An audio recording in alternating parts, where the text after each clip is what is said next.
And I pray the Lord that this word will be fulfilled in our lives in the name of Jesus. Amen. Lord, this day we pray that you will speak to us. You will show us your counsel. Amen.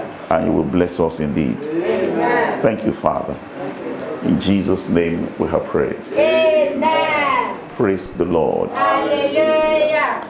I want you to turn your Bibles with me to the book of Colossians, chapter 1. The epistle of Paul to the brethren at Colossus, chapter 1. And I'm going to read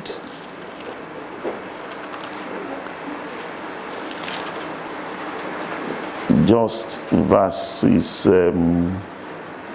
26, 27. Yes, 26, 27. I will have read it up to verse 29, but I think 26, 27 will just be okay. Let me read from verse 25 so that it could make a meaning, a little. Whereof I have made a minister according to the dispensation of God, which is given to me for you to fulfill the word of God, even the mystery which hath been hid from ages and from generations, but now is made manifest to his saints, to whom God will make known what is the riches of the glory of this mystery among the Gentiles, which is Christ in you, the hope of glory, whom we preach, warning every man and teaching every man in all wisdom, that we may present every man perfect in Christ Jesus. I'll pause here. May the Lord bless this word in our hearts in the name of Jesus. Amen. I am not going to do a very serious teaching from here, but I'd like to touch some few critical issues that will help you in your journey in the faith, that will also help me in my journey in faith. How many of you plan to go to work tomorrow? You plan you will go to work tomorrow? Okay. How many of you plan as school resume? Okay. How many of you plan to go to your shop tomorrow? All right. So how many of you plan to eat after service? All right.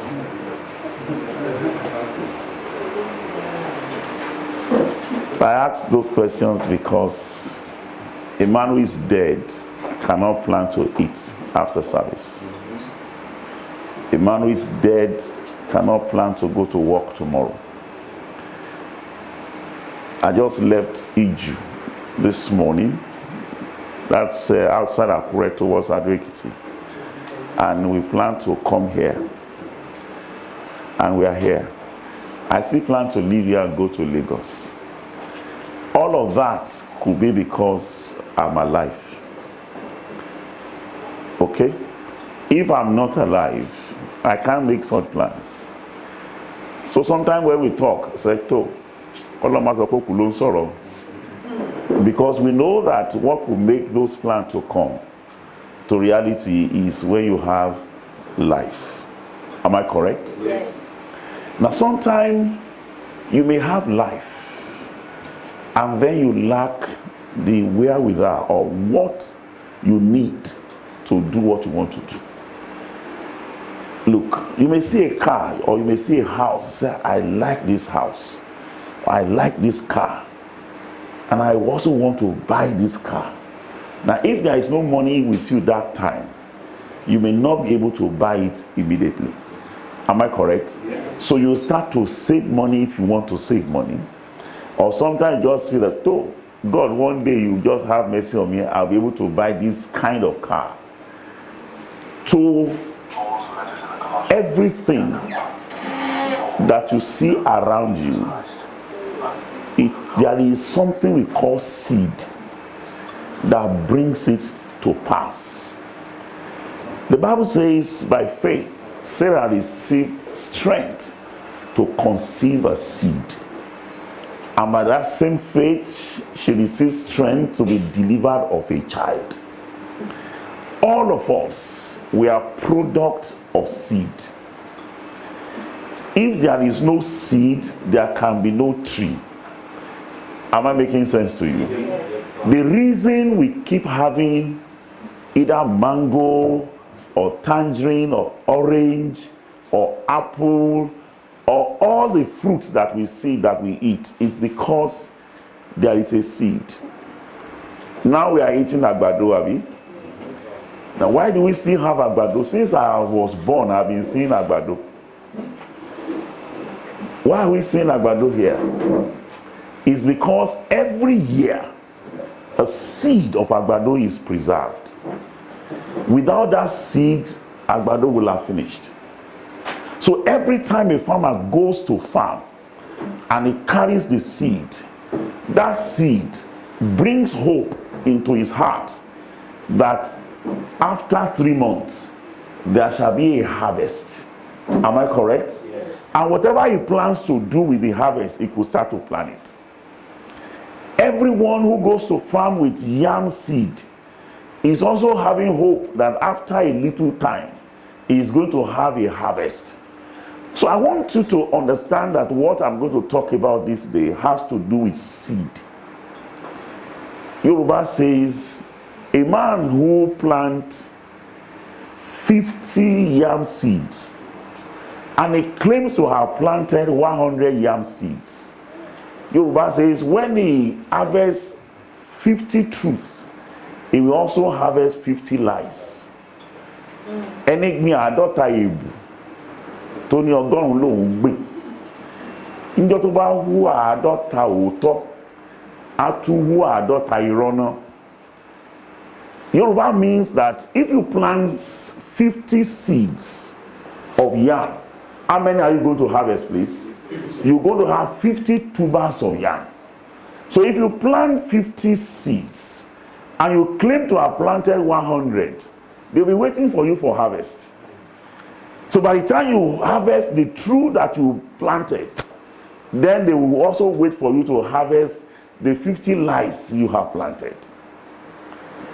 Now, I want you to understand beautiful scripture that I've just read. And I'm going to do some little analysis that will help us in our journey as Christians. There is something that made us to become enemies of God. There is something that made us to start to live like animals. Think about, look, I don't want to go into the details, but you know the story of Adam and Eve, okay? And you know that when they committed sin, something happened to them. It was not only that they were chased out of the garden, wickedness grew in them. They had 2 children, Cain and Abel. There were no other children elsewhere, just the 2 of them. The 2 of them made sacrifices. God accepted the sacrifice of one and did not accept the sacrifice of the other. And then the only thing that occurred to Cain was to rise and to kill his brother. Excuse me. If I have money to give, or you have money to give as offering today, and I don't have money to give, is the solution to that problem is to kill you because you have offering to give? Now, how do you think about that? It's only wickedness. Now, even animals don't behave that way. All right? But from that point, down to where we are, wickedness became the only way for man to live. As we're coming from Egypt today, we're talking about our situation. They were trying to do a construction of the road, and I said, are you sure that they are going to do this other part of the road? They said, yeah, they're going to do it. Because I know that our leaders are wicked. We talk about election. We talk about how much wickedness they perpetrated during the election. And we are not thinking it will change during the coming election. Am I making sense to you? This wickedness, look, one man came to my house some time ago, some few years back now. He's a lawyer. And he said to me, I want to bring somebody to your house. I've been praying to know who can help me handle this man. I don't know who else, but your name came to my mind. And I said, I have received some special human beings like that before. You know, they will say this person is so wicked, and we'll be thinking who should we bring him to, and then they will bring. Sometimes it could be an Islamic terrorist, you know. I've had opportunities to meet people like that. And then I said, who is the person? He said, I don't want to tell you his name. But this person, then he began to tell me some powerful servants of God in Nigeria that this person is connected to. And then he told me how he paid $30 million tithe to a particular pastor. And he told me a particular church building that this person built. I said, who is this person? He said, in fact, he mentioned one particular man of God in Nigeria. Said that man just called him to say, look, lawyer, anything, this man must not go to jail. Anything. You know, it was when I think it was who came after Jonathan then, it was Buhari, and they were probing all of those people. He said the man told him that there is money. The way they were talking, he was talking about money. You will think it is ordinary paper. He said there is money. And he was telling me that, look, there is a place on the high sea that's where they go to do transaction of oil. That any oil sold at that point, it doesn't have record. And they sell in millions of dollars, and it goes to private pockets.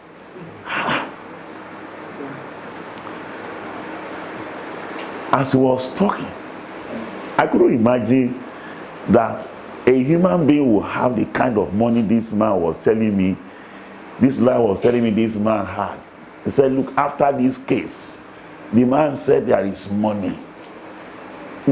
That what government wanted to collect is nothing. That they have kept money. He said, but he felt this man need Christ. That who should he take him to? He said, my name came to his mind. So my own trouble started. So I had to go to God. I said, God, are you sure I can handle this man? Because this kind of money they are talking about now, I'm not sure my faith has risen to that level. I've seen money before, but this one they are mentioning, I don't want somebody that will use money to destroy my life. I prayed, and I was very serious about it. Now I'm talking about wickedness of men. And what God did, the day the man was to arrive at my house, this lawyer just called me and said, Pastor, something happened. A colleague of us lost his wife in Abuja, and I have to travel to Abuja now. Me, I rejoiced. Because it means that the man he was bringing to my house, he won't be able to bring it. I'm not sure I've seen $1 million before. And so if somebody will place $1 million or $2 million on my table and say, Pastor, don't worry, anything you want, just pray for me that I don't go to jail. I don't know whether I'll be able to say, take your money, perish with your money. And the only way for me is not to see such money, because then I'm not sure I could handle such.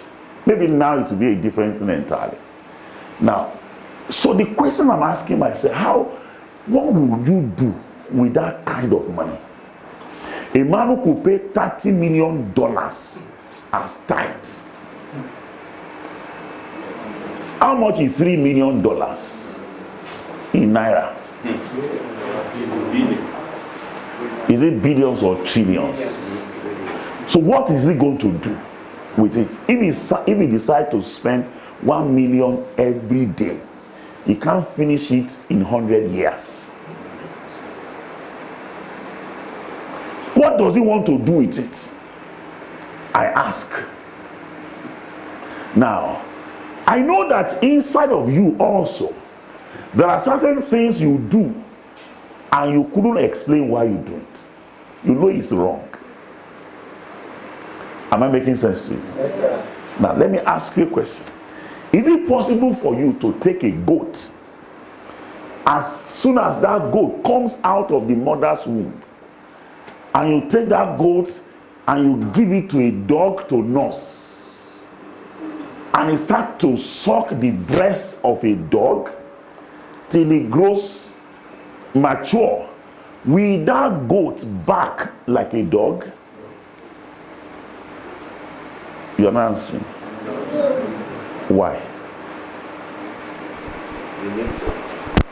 The nature. The nature of a goat does not bark. So even if it suck the breast of a dog, will not make the goat to bark like a dog. The nature. Good. So that captures what I'm going to talk to you about.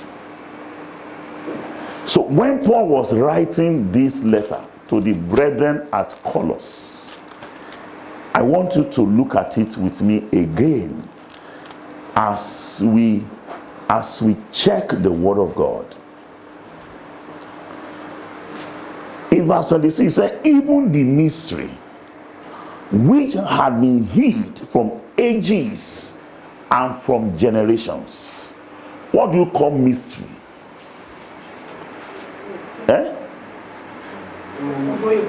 Ohun ìjìnlẹ̀. Something that is very deep, something that is not available on the surface, something that will require you to dig before you could see it or find it, something that requires explanation. In fact, something that requires revelation, something that is beyond what a normal human being can comprehend. Maybe you have never thought about it, why you behave the way you behave. Maybe you have not thought about it, why do you keep telling lies? And you know it's not good to lie. Maybe you have not asked, why do I commit fornication? And I know fornication is not right. Why do I cheat on my wife? Why do I cheat on my husband when I know it is not right? Why would they ask me to go and buy something and I will add my own to it? And I know this is wrong. Why do I drink? Why do I smoke? Why do I watch blue films? And I know this corrupts the mind. Why do I do it? Now, this Bible says there is a mystery. This mystery had been hidden from ages and has been hidden from generations. He said, but now is made manifest to his saints. Look, for me, his saints means his ministers, even though it could mean the believers, but first and foremost to his ministers. What was kept hidden for ages and from ages, what was kept secret for generations and from generations, God has decided to show it to his saints. Now what is it? Verse 27 now says, to whom? To these same people God will make known what is the riches, of the glory of this mystery among the Gentiles. Now, I'm not too sure I have that liberty of time to deal with that sentence or that phrase.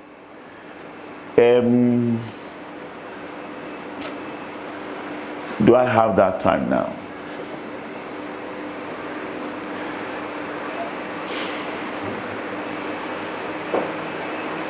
If I tell you that the Fulanis will become the best people in Nigeria, what will you think? Kilarima, you will not agree. Why? I would think that they have bribed you or given you money. All right. Maybe I agree with you. So the way we think that the Fulanis cannot be good, so it is, so that is the way the Jews think about the Gentiles.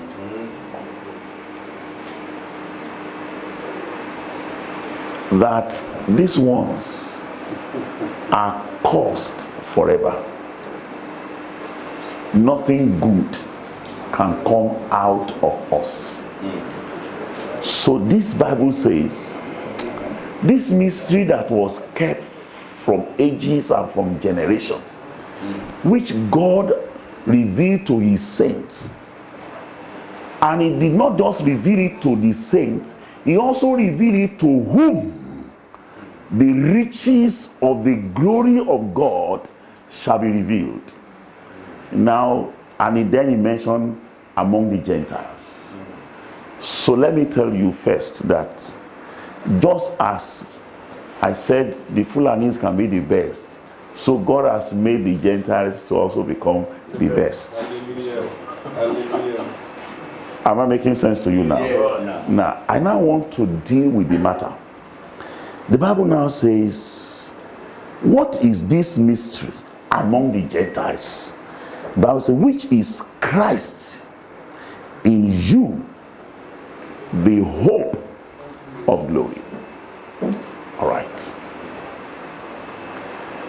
I will tamper with some few Bible verses now that will help our learning. Now, let me ask you to come to 1 John.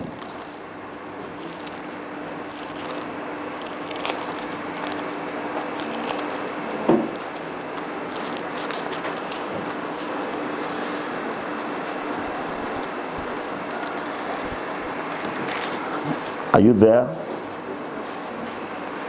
Can I ask you to read chapter 3, verse 9? I want somebody to read. Somebody will read it in English.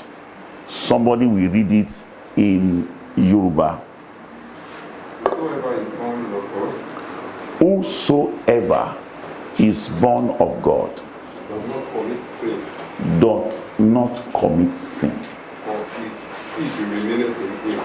For his seed, God's seed, remaineth in him, And he cannot sin, and he cannot sin, because he is born of God. because he is born of God. Is anybody carrying Yoruba Bible? Ẹnikẹ́ni tí a ti pa Ọlọ́run bí kì í dẹ́ṣẹ̀, nítorí tí irú Ọlọ́run ó ń gbé inú rẹ̀, kò sì lè dẹ́ṣẹ̀, nítorí pé ipa Ọlọ́run, ipa ẹsẹ̀ Ọlọ́run, ojú òpó Ọlọ́run la gbà bí. Now, I'm going to tell you some few things, and I hope you are ready to hear me. Yes. Are you ready to hear me? Yes. Good. When Colossians says there is this mystery that God has decided to show among the Gentiles, Paul said, what is that mystery? That mystery is Christ in you, the hope of glory. Now, and I know you know Romans 3:23. Can you read? Don't close this place. Oh, it's just for me to tamper to connect scriptures. Romans 3:23. What does it say? For all are sinned For all have sinned. and come short of the glory of God. Now, let me ask you, what tomale your short kilo túmọ̀ sí?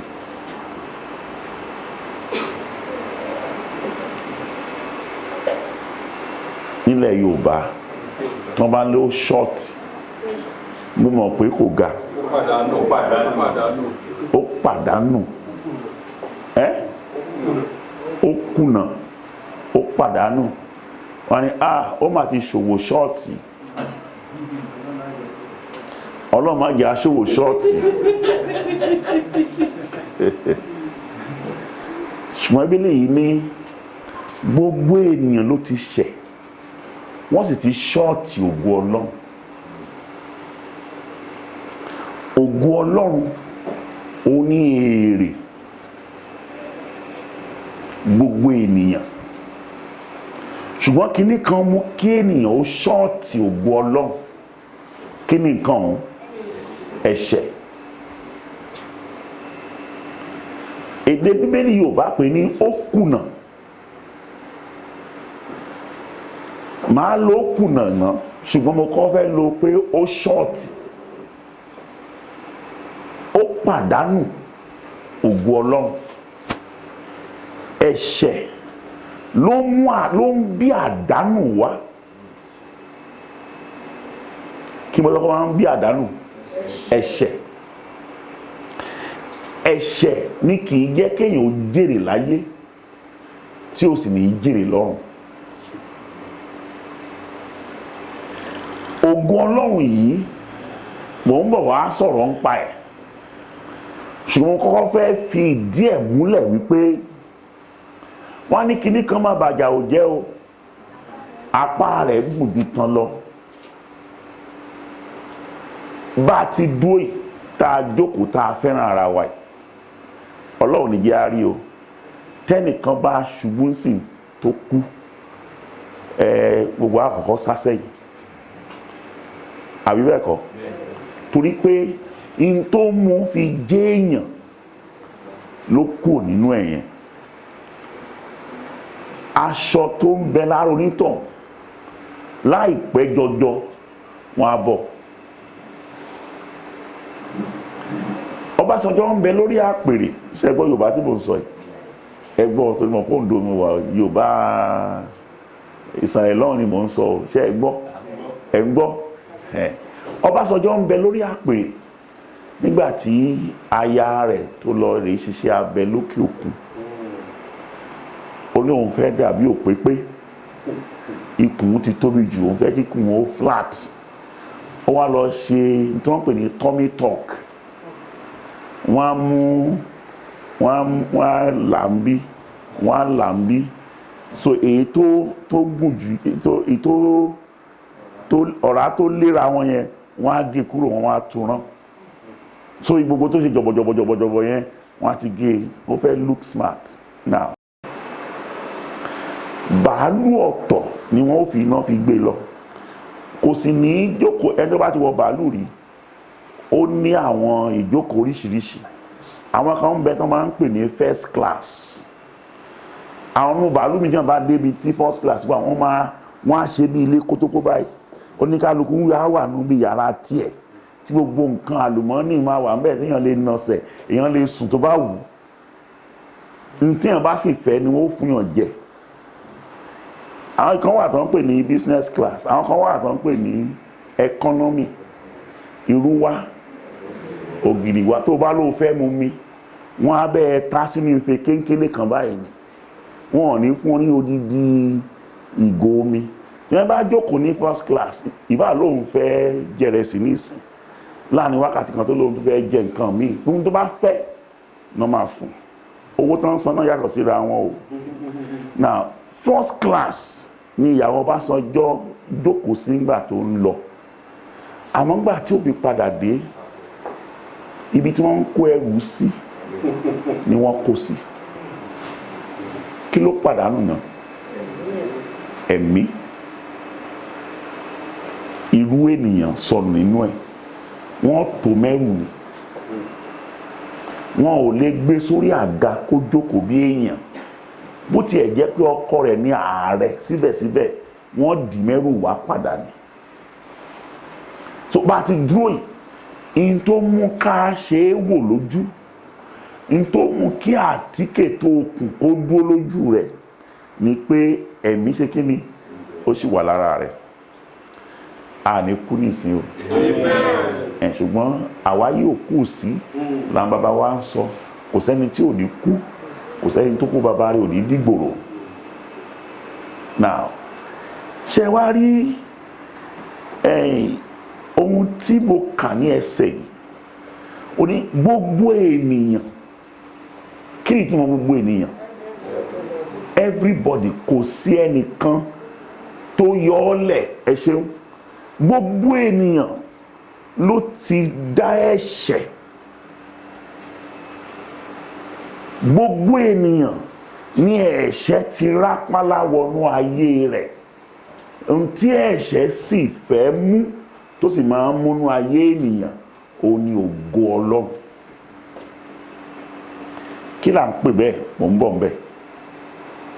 I want you to first understand that every time sin gains entrance into a man's life, the target is just the glory of God. Tí kòkòrò bá wọnú àgbàdo, kí ló máa ń ṣe? Ewé àgbàdo ló máa ń jẹ. Ó lè bẹ̀rẹ̀ sí jẹ láti ta láti ọbí ewé kó jẹ wọnú, kí ló máa ń jẹ gan? Ẹ dá mi lóhùn. Iye àgbàdo yẹn náà máa ń jẹ. Tó bá ti jẹ wọ́n ti bà iye àgbàdo yẹn jẹ́. Bó o bá gbìn tó o fi fertilizer sí tó o bomi rin ìjọ máa wùsà kò ní wù. Kí ló dé? Nítorí pé in tó jẹ́ ìyè rẹ̀ àti mu. Nínú ìyè yìí ni ìtàkùn wà. Nínú ìyè yìí ni igi ẹ̀ wà. Nínú ìyè yìí ni ewé àgbàdo wà. Nínú ìyè yìí ni ìrùkẹ̀rẹ̀ àgbàdo wà. Nínú ìyè yìí ni ṣùkú ẹ̀ wà. Nínú ìyè yìí gan ni àgbàdo fún ara rẹ̀ wà.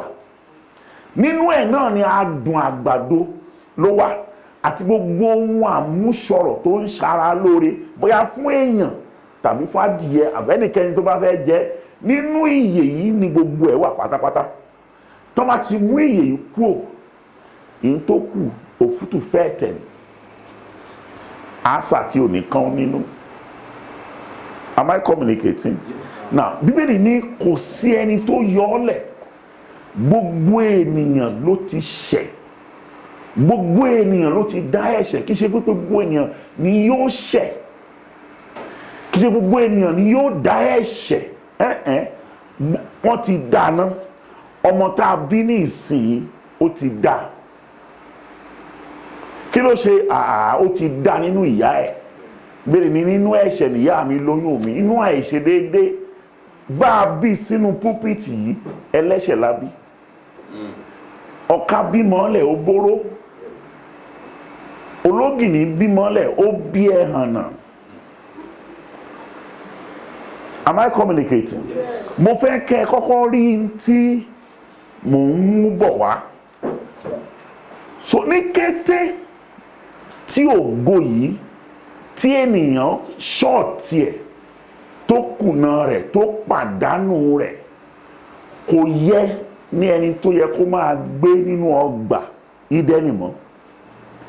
Ẹni tó wá tán, ejò tó wá tán láti inú ìgbẹ́ ló ti wá. Ẹni tó wá tán nínú ọgbà náà ti wá tán. gbogbo aláṣì mọ̀ yìí pé ọgbà àti ìgbẹ́ wọ́n yàtọ̀ sí ara wọn. Ọgbà ní àkámọ́, ìgbẹ́ ò ní àkámọ́. Ẹran tá a bá fi sínú ọgbà, oúnjẹ tí ó jẹ ta ni ó mú wá? Ọlọ́gbà ni. Omi tí ó mu ta ni ó mú wá? Ọlọ́gbà ni. Ǹjẹ́ ẹran tí ń bẹnu ọgbà ìkookò lè pa á jẹ? Kí ló dé? Ó ní olùṣọ́, ó sì ń bẹ láàrin ọgbà. Ǹjẹ́ tí ẹranko yìí bá ṣàìsàn, ǹjẹ́ yóò gba ìtọ́jú? Kí ló dé tí ó fi gbà tọ́jú? Torí pé ó ní olùṣọ́, olùṣọ́ yìí náà ni olùtọ́jú rẹ̀. Tó bá bímọ, wọ́n á ṣe é pẹ̀lẹ́. Now, mi mọ̀ bóyá ẹ ti rí ìgalà tàbí ẹtu tàbí àwọn ẹranko míì tí wọ́n ẹ̀ṣẹ̀ bímọ tí ìkookò tàbí ẹkùn tàbí kìnìún tí ó gbé ọmọ ẹ̀ tí ó sì pa lójú ẹ̀ tí ó sì jẹ. Tí ìyá rẹ̀ gan ò bá dúró re yóò pàyà ẹ̀ pẹ̀lú ẹ̀. Kí ló fà á? Torí pé ó wà nínú ìgbẹ́, níbi tó ti ń wá tí ó jẹ lọ, a máa pàdé tí ó jẹ. Torí pé inú ìgbẹ́ ló wà, kò ní olùṣọ́. Òun ni ó wá oúnjẹ fún ara rẹ̀, òun ni ó wá omi fún ara rẹ̀. Tó bá di ìgbà ọ̀gbẹlẹ̀, ibì kan ṣoṣo lomi máa ń wà. Níbẹ̀ náà ni gbogbo ẹranko tí ń bẹnu ìgbẹ́ yìí yóò wá láti wá mu mi. Kìnìún náà wá mu mi ń bẹ̀, ìkókó wá mu mi ń bẹ̀, àwọn ẹtu náà sì fẹ́ wá mu mi ń bẹ̀. Ibi wọn ti fẹ́ mu mi làwọn náà di nǹkan tí wọ́n mu. Kí ló fà á? Nítorí pé nínú ìgbẹ́ ni wọ́n wà. Bí ejò tó ti inú ìgbẹ́ wá bó ti tan ènìyàn, tí ènìyàn ṣe tí ò yẹ kó ṣe, Ọlọ́run ní ó ti kùnà, ó ti ṣọ́ọ̀tì ògo Ọlọ́run. Àkọ́kọ́ ni pé ó ṣọ́ọ̀tì ààbò, ó ò ní ààbò mọ́. Ó ṣọ́ọ̀tì olùṣọ́, ó ò ní olùṣọ́ mọ́. Ó ṣọ́ọ̀tì olùtọ́jú, ó ò ní olùtọ́jú mọ́. Ó ṣọ́ọ̀tì kóúnjẹ wà fún ọ, tí ìṣe wọn ló máa ṣe wàhálà rẹ̀, ní ìsìn ìwọ ló máa wà. Ibi ó bá sì ti ń wá ní tí ó pa ọ́ jẹ yóò pàdé rẹ̀ ń bẹ̀. Bá àìsàn bá ń ṣe ọ́, ìwọ ló wà bó ti tọ́jú ara rẹ̀. Tẹ́lẹ̀ èmi ni olùtọ́jú rẹ̀, èmi ni olùwòsàn rẹ̀.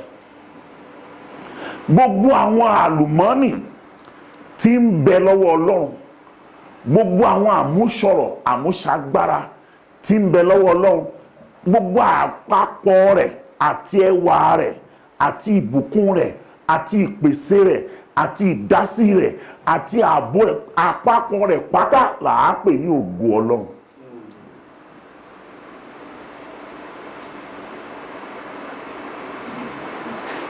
Am I communicating? Yes. Èyí ni ẹ̀ṣẹ̀ gbà lọ́wọ́ wa. Èyí la kùnà rẹ̀. Àtìgbà náà wá, èyàn ò báláǹsì, ó lè kọ̀bá. Ṣé mọ̀ pé àdàpé gbèsè náà pè ní to balance? Ó ti jẹ gbèsè. Wọ́n lé kú òun ọgbà, wọ́n lé sínú ìgbẹ́. Àtìgbà náà wá ní èèyàn tí ń wà bí ẹhànnà. N tó sì nú lògo Ọlọ́run. Ṣé mọ̀ pé ewúrẹ́ ni o, ajá ni o, ẹṣin ni o, gbogbo àwọn ẹranko tó ń bá wa gbénú ilé ní ìsìn, inú ìgbẹ́ ni wọ́n ti wá. ń ṣe kílè ìbò rẹ̀ àti Yorùbá ẹ̀ a domesticate, èèyàn ló domesticate wọn, èèyàn ló sọ wọ́n di ẹranko tí ń bá ní gbélé. Àwọn èèyàn wà tán tí kìnìún bá gbélé, mo kà nípa ọba olórí ìjọba Dubai, ó ní kìnìún. Mo kàwé rẹ̀ kan, My Dream. Ó lóun ó ní ilé kan tó kọ́ sí bí àwọn ọṣẹ mọ ilé tó máa ń kọ́ lábúlé. Ó lóun sùn sínú ilé òun lọ́sàn-án gan. Ó ní ṣàdédé lòun kàn gbọ́ tí atẹ́gùn gbóná kan ń fẹ́ sí òun.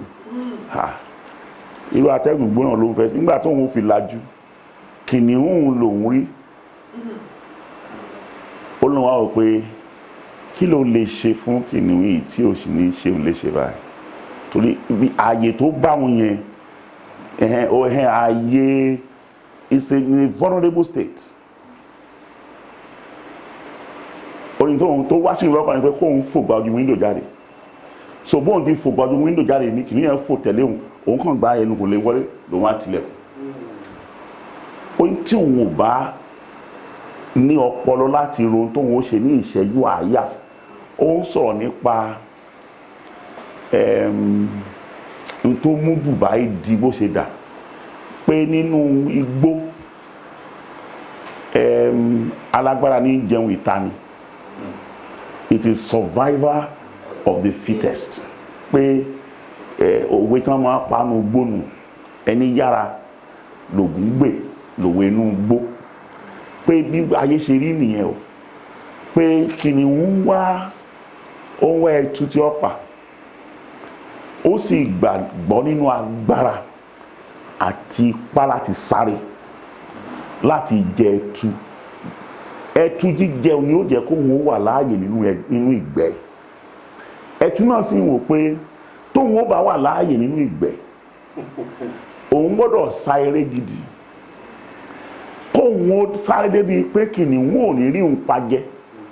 Tí kìnìún ò bá ti rí òun pa jẹ, ebi ni ó pa kú. Tí kìnìún bá ti kú, ìgbẹ́ di tòun. Pé bí ọ̀rọ̀ ayé ṣe nínú wọn. Òun mọ̀ pé àwọn alágbára orílẹ̀-èdè ń bẹ tí wọ́n fẹ́ jẹ àwọn náà wá rò pé táwọn ó sá eré dáadáa. Ó wá ń fi tó ṣẹlẹ̀ sí tí kìnìún wá bà. Pé òun láti ro ọpọlọ òun láti tóun ò bá ronú dáadáa, kìnìún yẹn lè pa òun jẹ bó ti yẹ kó òun lòun ní.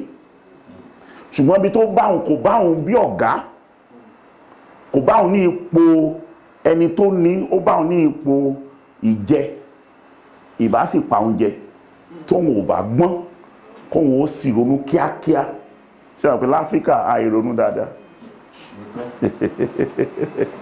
Now, ibi tí mò ń bá ọ̀rọ̀ mi bọ̀ rèé. Ẹ wo àwọn èèyàn tí kìnìún tá a pè léṣù ti pa jẹ. Àtọlọ́lá, àtọlọ́lá. Ẹ wo àwọn ọ̀tọ̀kùlú ìlú tí èṣù ti mú balẹ̀ láyé. Mélòó la kàánú Eyín Adépèlé, àwọn tí wọ́n sàn jù wá lọ, èṣù mú wọn balẹ̀.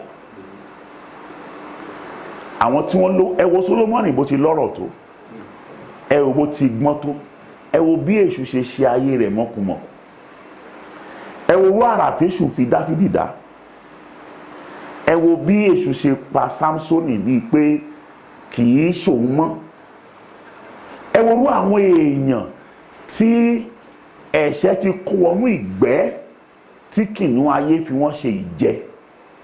Lórúkọ Jésù, a ò ní dìjẹ fọ́tà. Mi gbọ́ àmì yín dáadáa o. Now, mo ń rebi kan ní o, ṣé mọ̀ pé bẹ́ẹ̀ni kan wà tí wọ́n kà fún wa lẹ́ẹ̀kan tí mo ní kán dá dúró ká bíi kí n lè mú ìmọ́lẹ̀ bílì tí wọ́n kà yẹn wá ló jẹ́ kí n ní kí wọ́n ka ìbí. Now, ó wu ọkùnrin yìí tí ó kùnà ògo Ọlọ́run tá a lé sínú ìgbẹ́ yìí, ó wá wù kó padà sí ibi tí a ti lé kó. Àmọ́ àwọn Yorùbá ní ó wu ọmọdé kó ṣe bí àgbà, ṣùgbọ́n ọjọ́ orí rẹ̀ ò ní jẹ́. Yorùbá ní ewúrẹ́ ò lóhùn ò bá gùntàn rìn, àgàn ló pé ìyá tòun òbí dúdú. Ewúrẹ́ fẹ́ bá gùntàn rìn, àwọn ọ̀rọ̀ ní ọ̀gbọ́ ní ìran wa wọn ìbí dúdú. Ó wu ọmọdé kó ṣe bí àgbà, ọjọ́ orí ẹ̀ ni ò ní jẹ́. Ó wù wá ká hùwà bí Ọlọ́run. Àmọ́ ń tá kùnà yìí tó bá jẹ́ olùtọ́jú nìkan, tó bá jẹ́ olùgbèjà nìkan, tó bá jẹ́ olùpèsè nìkan, tó bá yẹ pé olùgbàlà nìkan la pàdánù, ìbá sì sàn díẹ̀. Ṣùgbọ́n kíní kan ń bẹ tó nù wá, tó bí jíjẹ́ olùgbàlà, tàbí tó fún wa ní àǹfààní sí olùgbàlà, tó fún wa ní àǹfààní sí olùpèsè, olùgbèjà, olùdáǹdè, olùwòsàn, gbogbo olùtàmọ̀. Kíní kan ní ń bẹ tó fún wa láǹfààní sí. Bá a ti jókòó lẹ́gbẹ̀ẹ́ ara wa yìí, tínú wa sì ń dùn síra wa, nítorí pé à ń bẹ láàyè ló jẹ́ a máa bára wa ṣọ̀rẹ́ bẹ́ẹ̀. Bó o bá kọ́lé gàréètì tó bá ikú nísìn, àwọn ọmọ rẹ gan ni ó pé ẹjẹ́ á gbé dáàdì kúrò ní bẹ́ẹ̀dì kan wà bá bẹ́ẹ̀dì jẹ́ o, bẹ́ẹ̀dì tó fowó ara rẹ̀ rà ní o, ẹjẹ́ á lọ gbé sínú yìnyín ká máa ṣèpàdé bá àti sin bàbá. N tó mú wa láǹfààní sáṣọ tá a wọ̀ yìí, tó mú wa láǹfààní sí àga tá a jókòó sí, tó mú wa láǹfààní láti jókòó síbi tá a jókòó sí, àti láti pé pọ̀ pẹ̀lú àwọn èèyàn ní ẹ̀mí tí ń bẹnu wa. Bẹ́ẹ̀ni bá ti kú, ibòmíì ni wọ́n lọ fi á sí. Am I still making sense to you? Yes. Now, ògo Ọlọ́run tá a kùnà yìí, tí ó so wá pọ̀ pẹ̀lú gbogbo àǹfààní àti àlùmọ́nì tó sodo sínú Elédùà, òun ni irú. Kí mo pè é? Kìí ṣe irú pẹ̀tẹ́ o, kìí ṣe irú woro o. Ìta ń pè ní irú ní irúgbìn, táwọn eléèbó ń pè ní seed.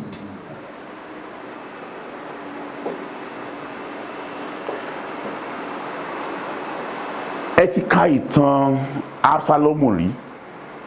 Abala kan bẹ nínú ìtàn Absalomu tí mo fẹ́ ṣe àyọ ìbápẹ̀láyọkà tí mo fẹ́ mú wá. Absalomu gbé gìgísẹ̀ sí bàbá rẹ̀ Dáfídì. Ó lé kúrò lórí ìjọba, ó gbàjọba mú bàbá rẹ̀ lọ́wọ́. Bàbá rẹ̀ wá fẹ́ gba ìjọba padà. Ó wá gbá ogun jọ láti lọ bá Absalomu jà. Ó wá pàṣẹ fún àwọn balógun mẹ́tẹ̀ẹ̀ta, Itai, Joabu àti Abishai, ìpè ẹ dákun ẹ bá mi ṣe ọmọ ìpẹ̀lẹ́ o nítorí tèmi. Ìtumọ̀ rẹ̀ ni pé kán má pa. Àmọ́ inú ń bí Joabu sí Absalomu nítorí tó ti ṣe sí Joabu.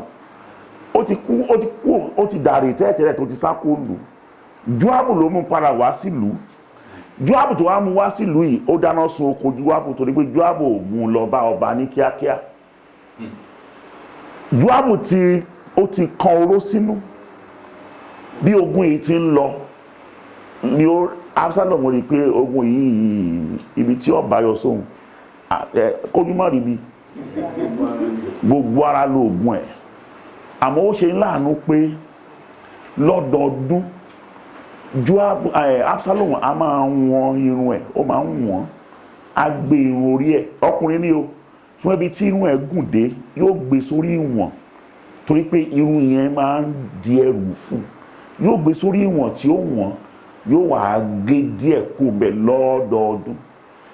Irun yìí dá débi pé Absalomu jẹ́ arẹwà ọkùnrin. Bó ti wá ń sá lọ, ẹ̀yìn irun yìí náà ló wá ṣekú pa. Irun yìí ló wá há igi lókè tí kẹ́tẹ́kẹ́tẹ́ tó gùn àbí ìbákasí ẹ tí yẹn kò lábẹ́rẹ̀, ó wá ń mì dírọ́ lágbede méjì ọ̀run àtayé. Níbẹ̀ ni Joabu pa á sí, ìfẹ́ sọ ìtàn tán. Now, ìgbà tí Joabu pa yìí, wọ́n wá lọ rè mú ròyìn bá Dáfídì lé pé Absalomu ti kú. Ṣe ni Dáfídì bẹ́ẹ̀ sí sunkún. Dáfídì ní ìbá má jẹ́wọ́ Absalomu, òun ìbá jóun lòun kú kó má jẹ́ Absalom. Nígbà tí Joabu gbọ́, inú bí. Joabu sọ fún Dáfídì pé ó túmọ̀ sí pé bí ẹgbẹ̀rún wa bá kú, kò túmọ̀ sí nǹkan tí Absalom bá wà láàyè. Now, nítorí wọ́n tó jẹ́ ń bọ́ abẹ ni n tá à ń pè ní irú. Gbogbo wọn pátá ìránṣẹ́ Dáfídì ni wọ́n sì jẹ́ olóòótọ́, àmọ́ ẹgbẹ̀rún wọn kò tó ọmọ kan.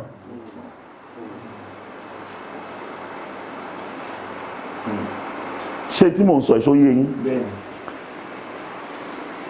Lọ́dún kan n ò sí bẹ́ẹ̀ mo gbọ́ náà ni o. Ọmọ ààrẹ Amẹ́ríkà ó fẹ́ rí bàbá rẹ̀, àmọ́ tó fẹ́ rí fún. Ṣùgbọ́n àwọn ẹ̀ṣọ́ ń bẹ lójú ọ̀nà tí wọn ò lè jẹ́ kéèyàn débi tí ààrẹ dúró sí. Gbogbo ẹ̀ṣọ́ ìsọ̀rí tó bá ti ń dé, wọ́n pe ò lè rí ààrẹ báyìí o. Ààrẹ ń ṣèpàdé o, kò ní dá wọn lóhùn. Yóò fọwọ́ rọ́ wọn sẹ́yìn, yóò sì máa lọ. Wọn ò rí nǹkan kan ṣe sí torí kí wọ́n mọ̀ pé ọmọ ààrẹ ni. Àmọ́ wá dé ẹnu olóró bí ààrẹ ti ń ṣèpàdé pẹ̀lú àwọn ìgbìmọ̀ rẹ̀. Ojú tí wọ́n sì le. Wọ́n ní ó lè rí ààrẹ báyìí. Ààrẹ orílẹ̀-èdè Amẹ́ríkà ń ṣèpàdé pẹ̀lú àwọn ìgbìmọ̀ rẹ̀. Ó ní òun ò wá láti rí ààrẹ, bàbá mi ni mo wá rí. Ó sì ṣílẹ̀kùn. Ìtàn wá wípé bí bàbá rẹ̀ ti rí, ní bàbá rẹ̀ dìde dúró lóní, ẹ dákun mo tọrọ gáfárà o. Ó sì fi àwọn ìgbìmọ̀ rẹ̀ lẹ̀. Ó lọ gbọ́n tí ọmọ rẹ̀ wá bá a sọ. Nígbà tó parí pẹ̀lú ẹ̀ tán, ló padà wá jókòó láti tẹ̀síwájú ìpàdé tó ń ṣe. Ẹ dákun kí ló jẹ́ kó ṣe bẹ́ẹ̀ ni? Ọmọ inú rẹ̀, irú rẹ̀ ló wá síbẹ̀. Bí àwọn tí ó tiẹ̀ ń ṣèpàdé pẹ̀lú jẹ́ àwọn ọ̀tọ̀kùlú, tí wọ́n sì jẹ́ àwọn sàràkí lórílẹ̀-èdè Amẹ́ríkà, síbẹ̀síbẹ̀ àwọn Yorùbá gbàgbọ́ pé àì fi kú wórun, àì fi wà láì wọ́lọ́. Èyí tá a rí yìí ọmọ ni, ẹ̀yin ọmọ ìgbìmọ̀ lẹ́yìn. Aṣọ tó bá sì kángun ségun là á pè ní jẹ̀ǹpẹ́. So irú yìí ẹ jẹ́ ká jọ ronú. Bó o bá fẹ́ lọ bá Ọlọ́run tí irú rẹ̀ ń bẹ inú rẹ̀, ìyẹn o nílò láti kanlẹ̀kùn láti wọlé. Mo ní ọ́fíìsì níbi tí a ti ń ṣèpàdé wa. Tí a bá ń ṣe ìpàdé gbogbogbò, àwọn tó fẹ́ rí mi lè pọ̀ ńgbà míì, àmọ́ wọ́n ó jókòó níbi yàrá ìgbàlejò tí oníkálukú ó mọ retí ìgbà tí ó kàn òun láti wọlé. Ọmọ mi bá ti ń bọ̀, yóò kàn kọjá láàrin wọn, ni ó ṣílẹ̀kùn, ni ó wọ ọ́fíìsì mi, ní tó bá fẹ́ ṣe yóò ṣe, yóò bọ̀, tó bá tún rántí nǹkan mi yóò tún wọlé. Kò ní tò. Àwọn tó sì dúró lẹ́nu ọ̀nà wọn ò lè bínú sí pé ṣé o rí pé wàá tò, ṣé o bá wa ń lẹ̀ kó o tó wọnú ilé. Ẹ dákun ṣé wọ́n lè dá dúró? Kí ló dé tí wọ́n fi lè dá dúró? Torí pé ọmọ ni. Kíyèsí irú àǹfààní tí ẹ̀ṣẹ̀ múnú wá tá a kùnà rẹ̀ nígbà tí ó mú irú kò nù wá. Kò sí ní tá a lè ṣe fọmọ wa nílẹ̀ Yorùbá. Àwọn ìyá wa lè ta aṣọ wọn, ta àwo wọn láti sanwó sùkúù wa. Ìyá mi àbí bẹ́ẹ̀ kọ́ ni. Nílẹ̀ Yorùbá kò sí ní tí òbí ò lè ṣe nítorí ọmọ rẹ̀. Ẹ wá wo Ọlọ́run fún ara rẹ̀. Nígbà tí èèyàn bá jẹ́ ọmọ fún, kí ni ò ní ṣe? Ṣé ààbò ni ò ní dá? Àbí ìpèsè ni ò ní fún? Àbáṣọ ni ò ní dábọ̀ Ọlọ́run? Gbogbo nǹkan tí Ọlọ́run ní lágbára, ní ìṣúra, ní àlùmọ́ọ́nì ni ó tọ́ sí ẹni tó bá jẹ́ ọmọ fún. Ẹ wo irú agbára tó túlé Jésù Olúwa lórí nítorí kíni? Torí kó jẹ́ ọmọ. nítorí pé irú Ọlọ́run ó ṣe kí ni ó ń gbénú rẹ̀. Ẹ wo àwọn iṣẹ́ àmì àti iṣẹ́ ìyanu tó ṣe gbáà, in tó mú kó lè ṣe, in tó mú kó yàtọ̀ sí gbogbo èèyàn ni pé ó jẹ́ ọmọ Ọlọ́run. Bẹ́ẹ̀ni tí ẹ̀ ní ó ní orúkọ kan tó sàn ju orúkọ àwọn áńgẹ́lì lọ, ọmọ. Now, nítorí pé irú yìí ló sọnù tá a wá kùnà gbogbo nǹkan tí Ọlọ́run fi ń ṣe ògo, gbogbo nǹkan tó mú kí Ọlọ́run máa jẹ́ Ọlọ́run, débi pé àbá máa rí dànsáàkì rẹ̀ nú ayé wa. Irú yìí lọ bọ́mọ àlọ́. Ẹ wá padà sí Jòhánù tẹ́ kà lẹ́ẹ̀kan, orí 3 ẹsẹ̀ 9, kí n tó padà wá sí Kólósè. Ẹ kà. Ẹnikẹ́ni tí a ti pa Ọlọ́run bí. Ẹnikẹ́ni tí a ti pa Ọlọ́run bí Kì í dẹ́ṣẹ̀. kì í dẹ́ṣẹ̀. Nítorí tí irú rẹ̀ ń gbé inú rẹ̀. Ẹ dúró. First John ni o, kì í ṣe John chapter 3 o, First John. Bọ̀ kọ́kọ́ bá ń padà sí Romans 3:23. Kọ́ bá ń padà sí Romans 3:23 náà. Ẹ̀yẹ́ má ti ẹ bá pa àbí tẹ́ ń kàdé o. Now, ẹ bá ń ka àbí tẹ́ ń kàún, ẹ sì fi lé ilẹ̀ bó ṣe wà yìí. Ẹnikẹ́ni tí a ti pa Ọlọ́run bí. Ẹnikẹ́ni tó bá jẹ́ ọmọ Ọlọ́run Kì í dẹ́ṣẹ̀. kò ní dá ẹ̀ṣẹ̀. Nítorí tí irú rẹ̀ Mo ń bọ̀, gbé inú rẹ̀. kí ló dé tí òfin ní dá ẹ̀ṣẹ̀? Nítorí pé irú Ọlọ́run ó ṣe kí ni? Ẹrankẹ́ran tá a bá ti pa ewúrẹ́ bí kì í gbó bí ajá, nítorí irú ewúrẹ́ ó ṣe kí ni? Ó ń gbé inú rẹ̀. Does it make sense? Yes. Kí ni ó fà tí òfin ní gbó bí ajá bó tiẹ̀ ń gbé láàrin ajá? Dáàdì ní nature ni. Ní tí wọ́n pè ní nature là ń pè ní irú. Ó là ń pè ní seed. Seed. Kánú wa tó rántí ìtàn àfúrúgbìn. Ká ló rántí ìtàn àfúrúgbìn? Ìwọ náà rántí ìtàn àfúrúgbìn? Good. Kí ni irúgbìn tí àfúrúgbìn ń fín káàkiri? Kí lẹ pé? The word of God, ọ̀rọ̀ Ọlọ́run. So ọ̀rọ̀ Ọlọ́run ni seed tí àfúrúgbìn ń fún káàkiri. Ta lọ̀rọ̀ Ọlọ́run? Kí lẹ pé sà? Jésù ni. Mo sì gbà bẹ́ẹ̀. Now, ẹ jẹ́ ká wá pẹ̀lú ìmọ̀ tá a ní nípa seed, nípa ọ̀rọ̀ Ọlọ́run, nípa Jésù. Ẹ jẹ́ kí a tún ẹsẹ̀ tí bọ́ọ̀dá yìí kà. Mo fẹ́ ká change àwọn ọ̀rọ̀ tí ń bẹ ń bẹ, ká change ẹ̀ sí tá a mọ̀ ní ìsìn. Mo ń bọ̀, ẹ kà. Ẹnikẹ́ni tí a ti pa Ọlọ́run bí. Ẹnikẹ́ni tá a ti pa Ọlọ́run bí Kì í dẹ́ṣẹ̀. kì í dẹ́ṣẹ̀. Nítorí tí irú rẹ̀ ń gbé inú rẹ̀. Ẹ dúró, kí ló ń gbénú ẹ̀? Ọ̀rọ̀ Ọlọ́run, Jésù. Ẹnikẹ́ni tá a ti pa Ọlọ́run bí kì í dẹ́ṣẹ̀, nítorí pé Jésù ó ṣe kí ni? Ó ń gbénú rẹ̀. Bí kì í dẹ́ṣẹ̀ nítorí tí ọ̀rọ̀ Ọlọ́run ó ṣe kí ni? Ó ń gbénú rẹ̀.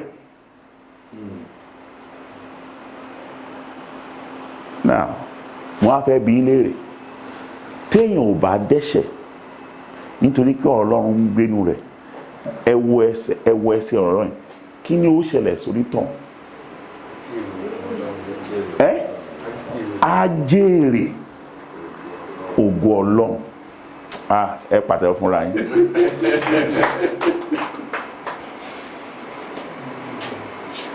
Ẹnikẹ́ni tí ọ̀rọ̀ Ọlọ́run bá ń gbénú ẹ̀, ẹnikẹ́ni tí Jésù bá ń gbénú ẹ̀, kò ní dẹ́ṣẹ̀, yóò jèrè ògo Ọlọ́run.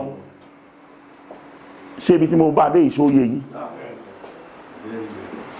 so ẹnikẹ́ni tí ò bá fẹ́ dẹ́ṣẹ̀ kí ni ó ṣe tí ò fi ní dẹ́ṣẹ̀? Yóò gba ọ̀rọ̀ Ọlọ́run àti Jésù láàyè níbo? Nínú rẹ̀. Ọ̀rọ̀ rẹ̀ ni èmi pamọ́ ní àyà mi kí èmi má bàa ṣe kí ni ṣẹ̀ sí ọ. Ẹnikẹ́ni tó bá dẹ́ṣẹ̀ ẹ dáhùn kí ni ò pamọ́ láyà rẹ̀? Tó o bá ti dẹ́ṣẹ̀ kan mọ̀ dájú pé ọ̀rọ̀ Ọlọ́run ò ṣe kí ni kò sínú rẹ̀, Jésù ò ṣe kí ni kò sínú rẹ̀. Bí ọ̀rọ̀ Ọlọ́run bá ń gbénú rẹ̀ torí pé irú Ọlọ́run nìyẹn, àwọn eléyìí a máa pè ní gene. That's God's nature. Èèyàn lè máa nílò láti máa gbàdúà téèyàn bá bóyá ológì nílé àbájá, ó wá ti kíṣìnì ó sì dín ẹran kan tó gbé sórí tábìlì, ajá sì ń bẹ ńlé. Èèyàn nílò láti máa gbàdúà pé Ọlọ́run má jẹ́ kájá yìí lọ bí ẹran tí mo dín tí mo gbàgbé sórí, torí tó bá ilé lọ ọbẹ̀ kò ní iṣẹ́ kan kù tó fi dé. Àmọ́ tá bá wá mú irú ajá tá mú kù nínú ẹ̀, tá wá fi irú àgùntàn sínú rẹ̀, yóò wá àdúrà bẹ́ẹ̀. Kí ló dé? Àgùntàn kì í jẹ ẹran, bó ti yẹ pé àgọ́ ara rẹ̀ yìí àgọ́ ara ajá ni, ṣùgbọ́n irú tó ń gbénú ẹ̀ irú àgùntàn ni. Ṣé rántí ọba Nebukadnesari nígbà tó gbéraga sí Ọlọ́run, ìtọ́lọ́run ṣe ojú pé ó mú irú èèyàn ó mú kúrò, ó wá fi irú ẹranko sínú rẹ̀. Kí lọkùnrin yẹn ṣe? Ó rìn wọnú igbó lọ torí pé níbi tí àwọn irú rẹ̀ ń gbé nìyẹn. Gbogbo àrọwà tí wọ́n pa sí tọ́pa fún kò wọ́ létí, nítorí pé irú tó wà nínú ẹ̀ irú ẹranko ni. So tá bá ti ń bá ọ sọ tó yarí tàbí báyìí mà lọ́lọ́run fẹ́ ká ṣe é, torí ìwọ ṣe tiẹ̀ lọ́tọ̀. Ní tó wà ń bẹ̀ ojú pé irú Ọlọ́run ò sínú rẹ̀, irú ẹranko ó ṣe kí ni ń gbé ń bẹ̀.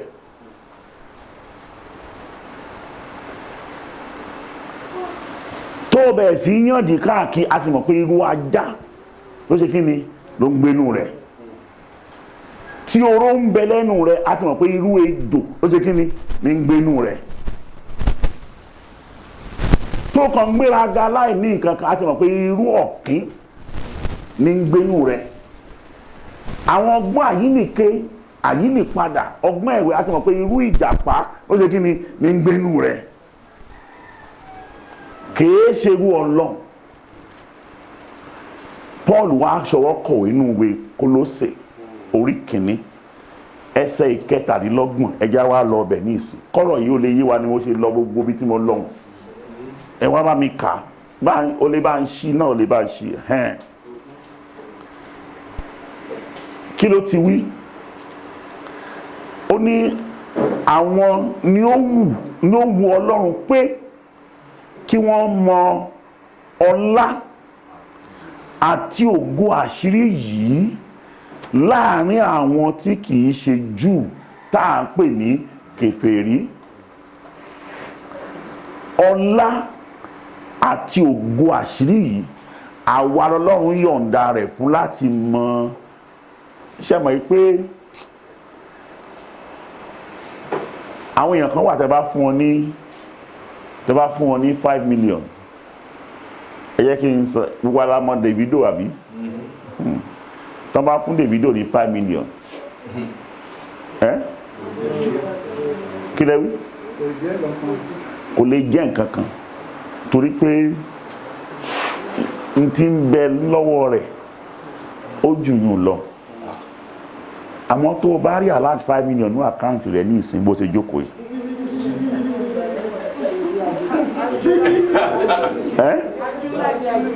èyàn ó jò láìsí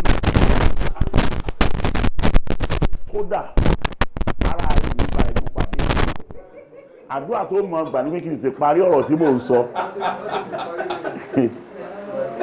kó o lè bọ́ àkókò tán gbogbo wàhálà tí ń bẹnu ayé rẹ náà pé 1 million náà máa kọ́ fi tán gbogbo àwọn òṣì ìyà tó ń jẹ mí máa kọ́ kí n tó wá ronú tí mo fẹ́ ṣe pẹ̀lú ìtókù.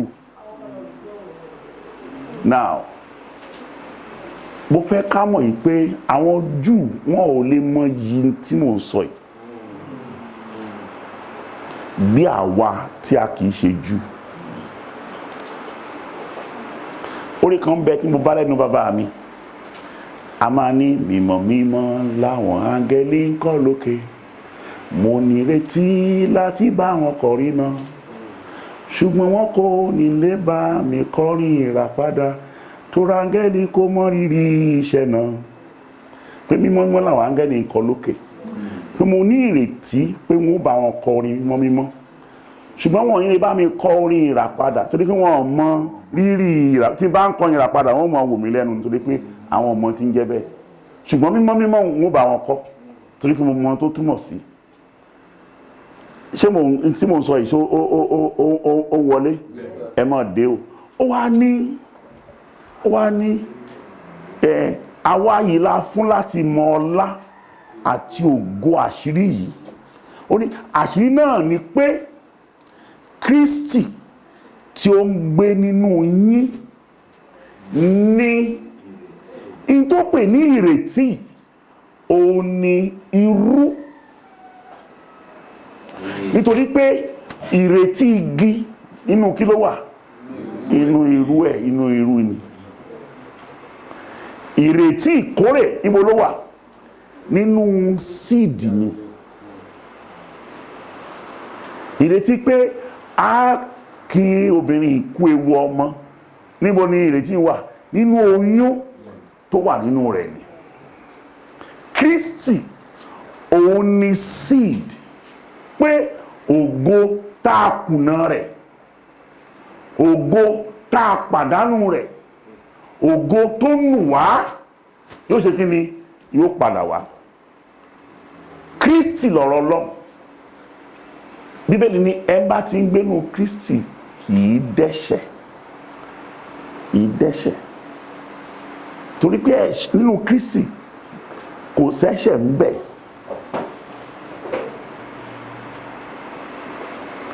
ìbéèrè mi ni pé ta ni ń gbénú rẹ̀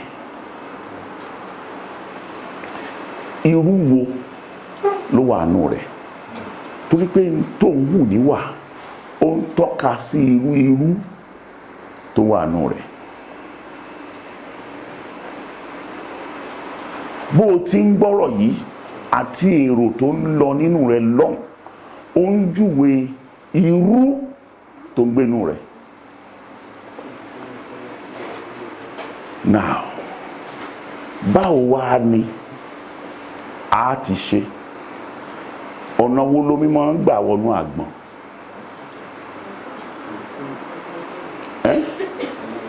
kò sẹ́ni tó mọ̀ báwo wá ni irú ẹranko tí ń gbénú wa yóò ṣe wá padà di irú Ọlọ́run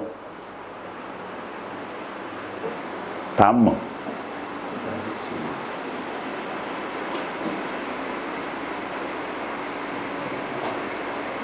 ẹ̀dá mi ló ṣé ìkòkò tá a fi ń pọnmi ìwẹ̀nùmọ́ ṣé ó lè pọn wáìnì ẹ̀dá mi ló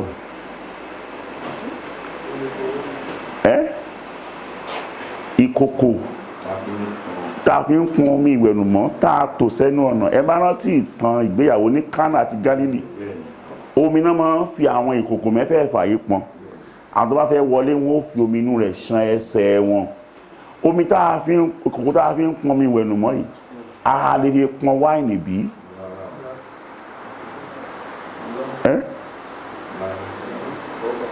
ṣé a fi pọn wáìnì a fi pọn wọn ò fi pọn ó dénú ẹ̀ ni a mọ̀ bó ṣe dénú ẹ̀ omi ló wà nú ẹ̀ tó fi tàn. Ta ló ṣiṣẹ́ yẹn? Jésù ló ṣe. Jésù yìí kan náà, ọkàn wa tó jẹ́ òkúta yìí àti omi tí ọ̀dà ti ń bẹnu ẹ̀ yìí, ó lè padà sí wáìnì. Tá a bá gbọ́ n tó wá wí fún wa, n tí Màríà sọ fún àwọn ìránṣẹ́ tó lọ pọn mi jẹ́ náà ni pé ohunkóhun tó bá wí fún yín ẹ ṣe. Ó sọ fún Nikodémù, ó ní a kò lè ṣàìtún ọ bí kò ṣe pé a bá fi omi àti ẹ̀mí bí ènìyàn, òun kò lè wọ ìjọba Ọlọ́run. Mo fẹ́ kó mọ̀ pé ọ̀nà láti mú kí èyí tí ń bẹnu wa yìí kó padà sí èyí tó wà ní ọkàn àyà Ọlọ́run, ó ní kéèyàn kọ́kọ́ rí ara rẹ̀ pé èyí tí ń bẹnu mi yóò dáa, mo sì fẹ́ ìpààrọ̀ rẹ̀. Kó ní tọ̀hún kó wá jẹ́wọ́ ẹ̀ṣẹ̀ rẹ̀ fún Jésù, kó kọ ẹ̀ṣẹ̀ náà sílẹ̀ lábẹ́ ìrònúpìwàdà, kó wá pe Jésù kó ṣe kí ni, kó wọlé sínú ọkàn òun. Ibi tó ti bẹ̀rẹ̀ nìyẹn. Nígbà tí Olúwa bá ti lè fi irúgbìn sínú wa, ìrètí pé ògo tá a sọnù yẹn yóò padà, ìrètí ò ti dúró. Ìrètí pé Olúwa yóò jẹ́ olùgbèjà wa, ó dúró. Ìrètí pé Olúwa yóò jẹ́ olùdáǹdè fún wa, ó dúró. Ìrètí pé Olúwa yóò jẹ́ agbọ̀nràndò fún wa, ó dúró. Ìrètí pé Olúwa yóò bùkún fún wa, ó dúró. Gbogbo ìrètí, wọn ò ní pẹ́ ṣe tán. Gbogbo ìrètí tó lù mọ́ àlùmọ́nì àti ògo Ọlọ́run, gbogbo ẹ̀ pátá ni ó tó wa lọ́wọ́. Àwọn nílò rẹ̀ jù mí lọ, ẹ kọjú eléyìí sí wọn. Ẹ ṣe pé nífẹ̀ẹ́ mi, ṣùgbọ́n wọ́n pọ̀, ẹyọ kan lè ní. Bí n bá ṣe lọ́nà ìsìn ó jókòó, kò lè mọ́ gba kékeré yìí sára nígbà bá jókòó. Praise the Lord. Hallelujah. Ta nínú wa níbí láàárọ̀ yìí tó ń fẹ́ ìrètí ògo? Mélòó? Kì í ṣe gbogbo wa, kì í ṣe àwọn tó mi ò rí àwọn tó náwó òkè. Ẹ̀yin fẹ́ ìrètí ògo. Mélòó nínú wa ló ń fẹ́ kí irú Ọlọ́run tí máa ń mú ìrètí ògo wá kó wà nínú wa?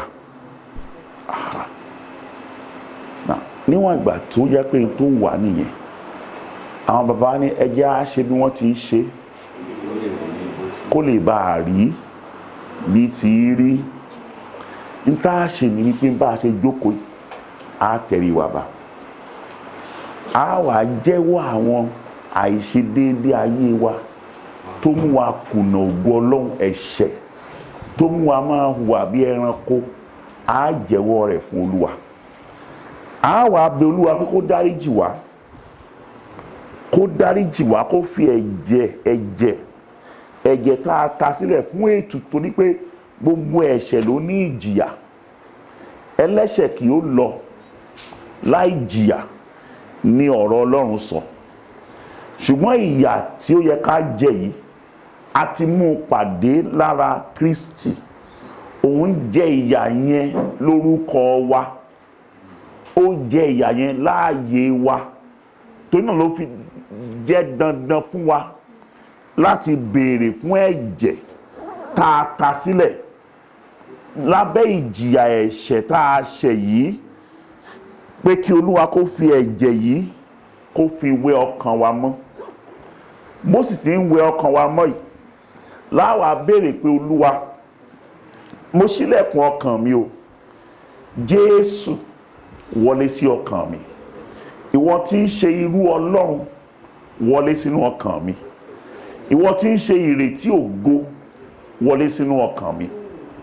Ìwọ tí ń ṣe àṣírí ọlá àti ògo wọlé sínú ọkàn mi.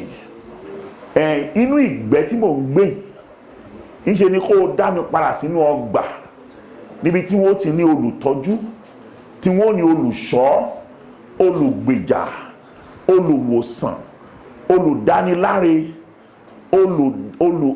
olùdámọ̀ràn tí wọ́n ti ní bàbá, ẹni tí ń jẹ́ olùpèsè tí ó máa pèsè ayé mi tí ó sì jẹ́ káyé mi ó kó rọrùn pẹ̀sẹ̀ bí ti rọ kókò lọ́rùn lábàtà lákùọ̀, káyé mi ó lè rọ̀ mí lọ́rùn gbáà.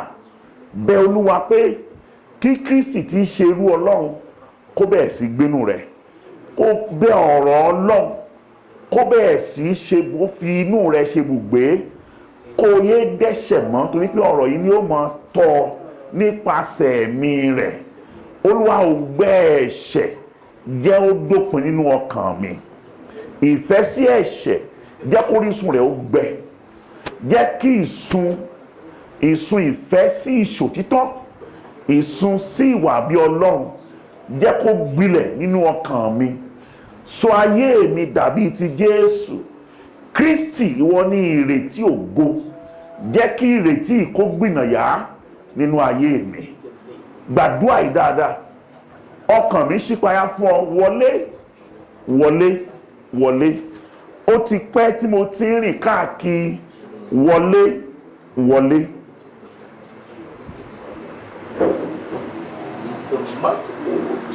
Ó ti wà mí pẹ́ kí n tó mọ̀ ọ́. Gbà tí mo rìn jìnnà ságbo, ó gbé mi wá sílé lápá rẹ̀ níbi tí pápá tutù wà. Èmi yọ̀ nínú rẹ̀, gbà gbogbo ló ń fi àkọ́kùn ọkàn mi torí èmi yọ̀ nínú rẹ̀. Gbàdúrà ìsolúwa. Ọjọ́ ńlá lọ́jọ́ tí mo yàn, olùgbàlà lọ́lọ́run mi. Ó yẹ kí ọkàn mi máa yọ̀, kó sì ròyìn iná kalẹ̀. Ọjọ́ ńlá lọ́jọ́ náà tí Jésù wẹ̀ ẹ̀ṣẹ̀ mi nù.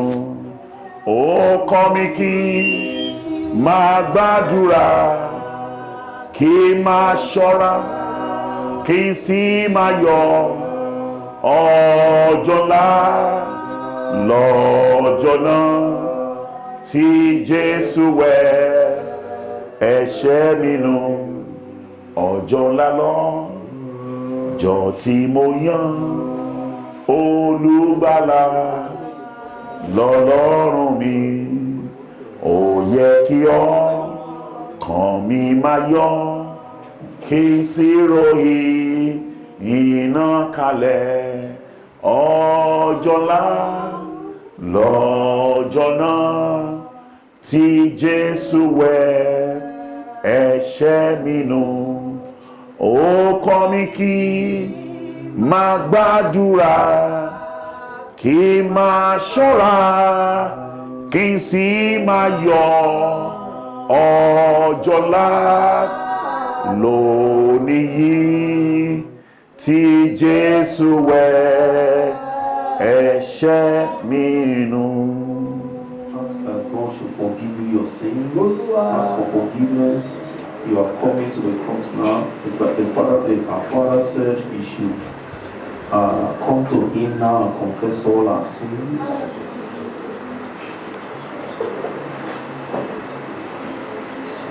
Gbogbo àìṣedédé rẹ pátá ni kó o jẹ́wọ́ fún Olúwa. Confess all your sins before God now.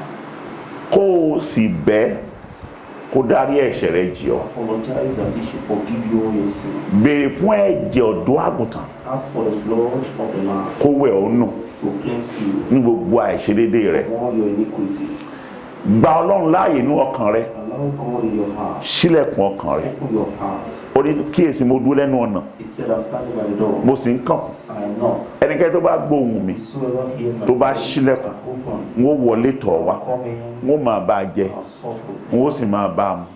Ṣílẹ̀kùn ọkàn rẹ Open your heart unto pé God. Jésù Call Jesus, tí ń ṣe irú Ọlọ́run, the seed of God, tí ń ṣe ìrètí ògo, the hope of glory. pè é sínú ọkàn rẹ Call him to your heart. pé kó jọba nínú ọkàn rẹ Tell him to come to and reign in your heart. béèrè pé kí ọ̀rọ̀ Ọlọ́run Ask that the word of kó God fi inú rẹ ṣe ibùgbé to come and dwell in you kó sì máa tọ́ ọ and lead you, kó sì máa pa á mọ́ and you keep the word ní àyà rẹ. in your heart. mú àdúrà ìwá sí ìdánudúró Prayer to close. ní orúkọ Jésù Kristi Olúwa wa.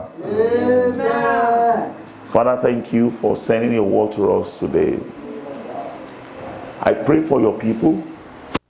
I'm asking that your word will dwell richly in them from this day forward. In the name of Jesus. In all wisdom, I pray that the word of God will dwell in you richly.